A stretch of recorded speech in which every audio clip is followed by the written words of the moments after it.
আমি বলে দিয়েছি সুবিচার না হলে দল ছেড়ে দেব। দল যদি বিচার না করে এরকম দলের পরও আমার নেই। আগামী বলে দিচ্ছে তো একবার কেন, আগামী 10 তারিখে কলকাতায় মিছিল বের করব। যদি থানার আইসির বিরুদ্ধে অ্যাকশন না হয়, আহমদ গুন্ডা বাহিনী যারা রেখেছে বড় বড় ডান্ডা পুলিশের সামনে গাড়িতে মারছে, আইসি দাঁড়িয়ে একটু ভালো আছে। সিএমএসকে বলেছি তো তার ডাক্তার পাঠাবেন, টেট ব্যাগ নেবো, ওষুধ খাবো। এবং এটা আমি আশা করিনি এই নৈরাজ্য সিপিএমের জামানায় আমাদের টিএমসি জামানায় দেখতে হবে। অবশ্যই অবশ্যই অবশ্যই একে তৈরি করা হয়েছে, কে বা কারা করেছে জানি না। এই নৈরাজ্য অবসান হতে হবে, তা নাহলে আগামী 10 তারিখে জুলাইয়ের কলকাতায় মহা মিছিল বের করবে প্রতিবাদে, যদি বিচার না হয়। কারা মানে সবাই জানে, আবার কারা কি।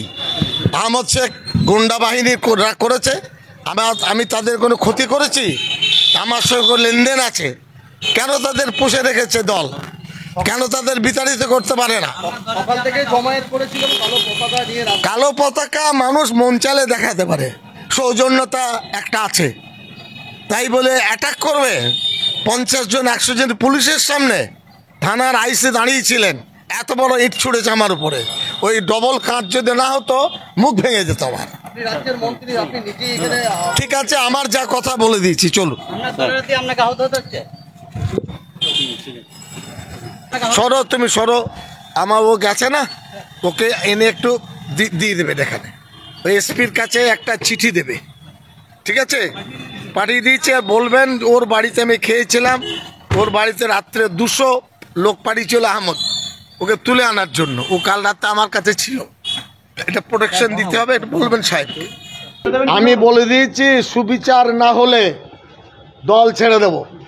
দল যদি বিচার না করে এরকম দলের পরও আমার নেই। আগামী বলে দিচ্ছে তো একবার কেন, আগামী 10 তারিখে কলকাতায় মিছিল বের করব। যদি থানার আইসির বিরুদ্ধে অ্যাকশন না হয়, আহমদ গুন্ডা বাহিনী যারা রেখেছে বড় বড় ডান্ডা পুলিশের সামনে গাড়িতে মারছে, আইসি দাঁড়িয়ে এত বড় 5 কেজি ওজনের ইট আমার কাঁচ ভেঙে দিল। আমি জানি না কে আছে না কাছে, আমি যাকে মন্ত্রীর উপর আঘাত, সাধারণ মানুষের উপর আঘাত, তাহলে কত? অবশ্যই আমি নিজে অনুভব করছি, আমাদের নিরাপত্তা যদি পুলিশ না দিতে পারে তো সাধারণ মানুষের দেবে কি করে? বিরোধীরা যে চিৎকার করে, সে বিরোধীর কথা আমি কণ্ঠ মেলাবো না।